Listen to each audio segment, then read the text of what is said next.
Welcome to this explainer. Okay, today we're taking a fascinating 50-year journey through the history of global outsourcing. And yeah, you're seeing that right. We're actually going to use a sort of quirky macaroni art theme today to unpack some pretty serious global economics. Because honestly, the story of outsourcing is the story of how our modern world was built. And the ultimate irony that we're going to explore today, today's factories are finally coming home, but the jobs aren't. Let's find out why. Okay, let's dive into this. To really understand where we are now in 2026, we actually have to rewind to the 1970s and 80s. Before that era, major companies were mostly vertically integrated. Basically, that meant they handled absolutely everything under one giant corporate roof: design, engineering, parts manufacturing, the final assembly, you name it. But then this new management theory popped up. Theorists started arguing that corporations should act more like the brain, focusing strictly on what they called core competencies, things like high-level branding and marketing, and completely sever themselves from the hands. In other words, contract out the actual physical labor to someone else. It was the birth of a corporate strategy that would literally change the world. But, a strategy is really just an idea until you actually have the physical means to pull it off. Enter the standardized shipping container. You can kind of think of it as the ultimate global macaroni box. This simple, completely uniform steel box was the physical enabler of global outsourcing. Because before the shipping container, moving goods across oceans was incredibly inefficient. It was wildly expensive. But once this became the norm, transport costs were absolutely slashed.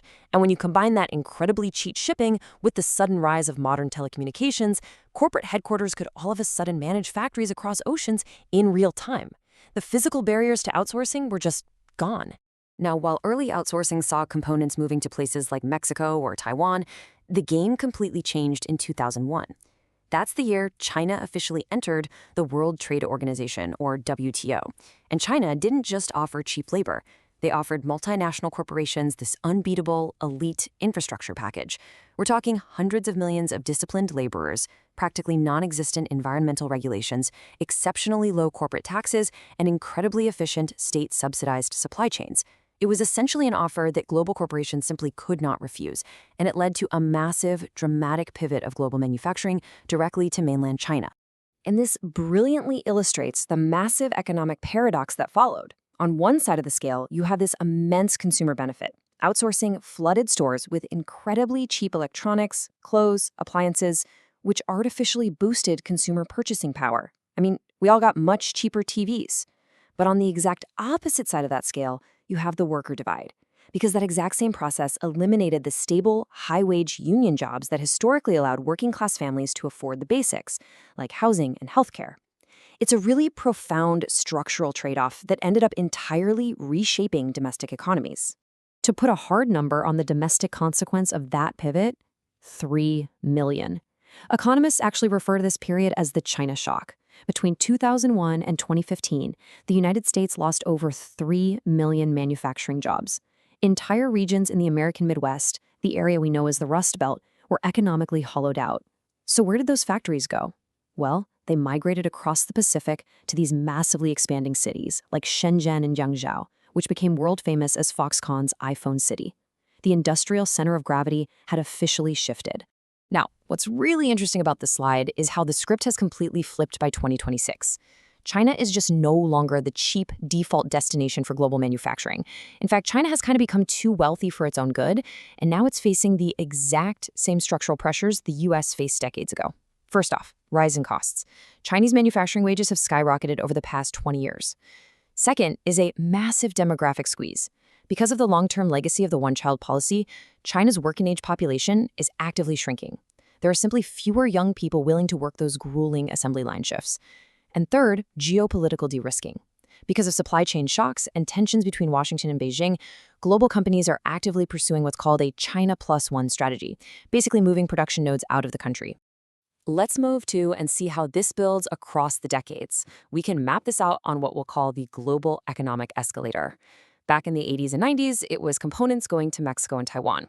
The 2000s and 2010s brought total supply chain integration in mainland China, which, as we discussed, gave us the Rust Belt effect and those super cheap consumer goods. But look at the 2020s through 2026. As manufacturing leaves China, it's flowing right into Vietnam and India. Companies like Apple and Samsung are shifting massive portions of their hardware assembly to these nations. India, specifically, is leveraging its huge young population to absorb both factory labor and high-end IT services.